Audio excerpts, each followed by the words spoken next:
A blown lead, preposterous technical foul calls, double ejections after a fight. This game had it all, but most importantly, a Heat win versus the Trailblazers. We'll recap a crazy night in Portland coming up next. You are Locked On Heat, your daily Miami Heat podcast. Part of the Locked On Podcast Network, your team every day. Hello, Heat Nation. It's a Thursday edition of Locked On Heat, your daily podcast covering all things Miami Heat. However, you may be listening on YouTube, Odyssey, or your favorite podcast app. Thank you so much for making Locked On Heat your first listen every day. I'm David Ramil, and with me, as always, is my co-host, Wes Goldberg. The Miami Heat continue their road trip, and this time they were in Portland. No Jimmy Butler, of course, after spraining his ankle the previous game. He was out of the lineup.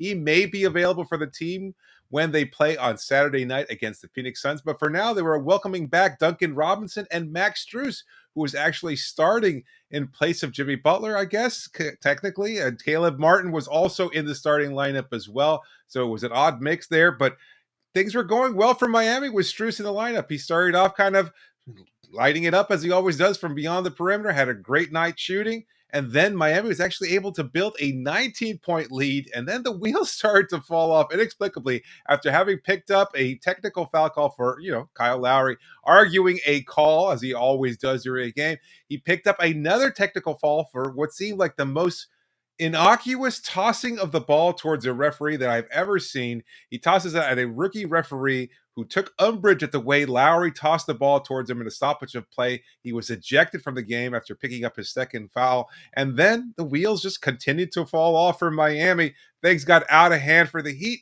They were outscored by a wide margin, led by Anthony Simons and his 28 points, But then Max Strus caught fire late in the game. He actually built up a 10-point lead with 1 minute left. And then, as if that wasn't enough, the game looked like it was squarely in hand. And then all of a sudden, a tough screen set by Yusuf Nurkic on Tyler Herro. He continues. Nurkic rolls to the paint. Then Tyler gets up after getting screened to knock down to the ground, shoves Nurkic into the back, somewhat similar to what we saw from Nikola Jokic shoving Markieff Morris. Of course, Nurkic, took umbrage at that as well. It seemed like a fight. He placed a hand on Tyler's face. Didn't look like he made actual contact there as far as a punch being thrown, but complete chaos there. Caleb Martin breaks up the fight.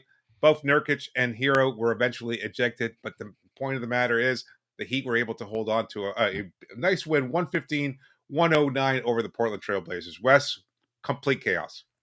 It was. And look, it was a closer win than you would have liked, given that the Heat were up 19 at one point in that game. It looked like they were rolling, right? And then, of course, you have the Kyle Lowry ejection, followed by the Herro ejection later on. And by the way, that Lowry ejection, I mean, easily, I don't know. It's one of the two worst ejections I've ever seen. It was just for absolutely nothing. The only other one I can ever think of is Tim Duncan got ejected in a game for looking at a ref the wrong way once. That's right. That was maybe worse than this one, but this one's right there with it. Absolutely no excuse for that. I expect that referee to apologize to Kyle Lowry. Like, I'm not publicly. Like, I don't know about publicly, but I wouldn't be shocked if we heard about something about, like, maybe after the game, being like, yeah, maybe I didn't see what happened there.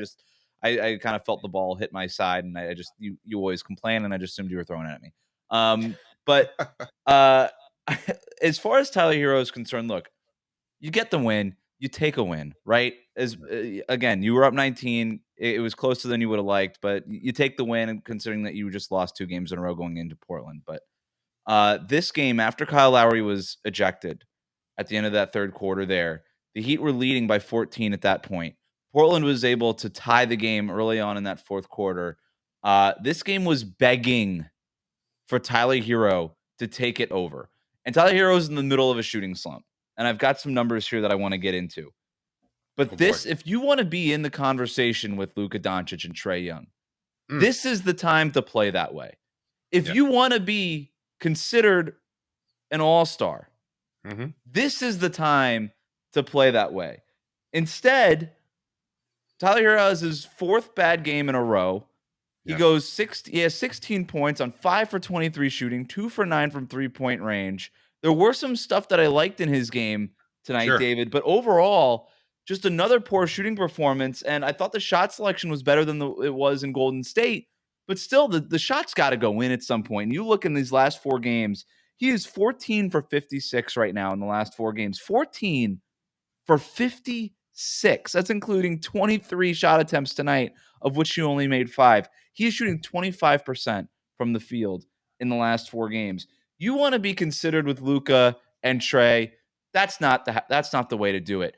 This was a game begging for somebody to take over, in which Jimmy Butler wasn't available because he re-aggravated that right ankle, because Kyle Lowry gets ejected, and the Heat needed somebody to stabilize the offense. Instead, it was Max Strus who was doing it.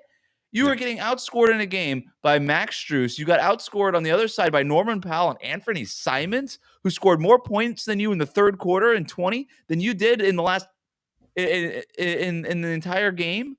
Yeah. It's just I don't know, man. Like, this was the same night where Luka Doncic beats the Warriors, right? And then you go ahead and get ejected at the end there. And, like, whatever, man. Was Nurkic out of line by leaning into the screen a little bit? I guess. But you didn't have to shove him. That was ridiculous. You lost your cool because you weren't playing well. Had Tyler Herro been scoring 30 points in this game, there's no way he shoves Yusuf Nurkic there. He was frustrated. That frustration boiled over. But you got to keep your cool there. If you want to be a leader of a team, if you want to be considered with those guys, then you can't have games like this. Not just from the shooting perspective, but losing your cool and doing all this stuff. And now you're in the middle of this really poor shooting slump that these other guys just don't have. They don't have slumps like this, and they don't react that way. Yeah, I mean, that's well said. I don't know that I can argue any of that. I think we were all kind of expecting early on, right? We were watching Tyler kind of fight his way through it. He missed the first couple of shots, and you're going to yourself, oh, you know what? At least he's trying. The shots didn't look bad. He was confident. He was just doing what he does typically and getting to the rim and then missing a couple of layups here and there, missing from long range. Just didn't have it dialed up, but at least he was kind of fighting his way through it. He kept shooting, and then it just piled on and piled on. And next thing you know, he's down like, I don't know, it was like 2 of like 10 at that point. Not exactly a great shooting numbers there. And then he slowly builds up a little momentum. You're thinking, okay, maybe he's going to shoot his way out of it. Maybe this is one of those games where he can still wind up going close to 40 to 50% or something like that and score over 20 points. Didn't even get close. I don't think he would have gone close even if he had stayed in the game. It's just